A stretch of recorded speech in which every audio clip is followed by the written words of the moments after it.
把琴它音色要好，有3个要素。首先呢是它的皮，第二个是它的琴码，琴码不可以乱七八糟的琴码啊，这个是我们师傅专门用的。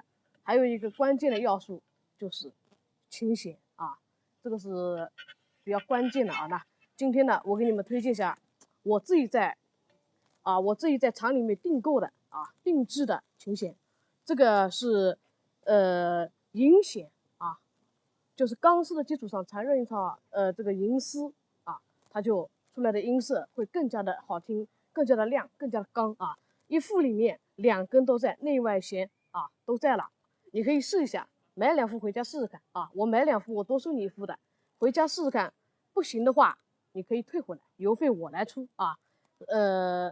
反正我可以保证你买回去一定让你满意啊。你把原来的琴弦拆下来，换上我这个琴弦，换上去之后，哎，听一下，音色有完全不一样的变化啊。你可以先试着录一下，先录制下来前面的那个声音，然后再换上我这个琴弦，再录一下，录一段下来，2段听一下，对比一下，你就知道了啊。来，今天拍2发3，拍3发6，拍6发15，发15副啊。来，这些东西等会我还要去打包发货。好。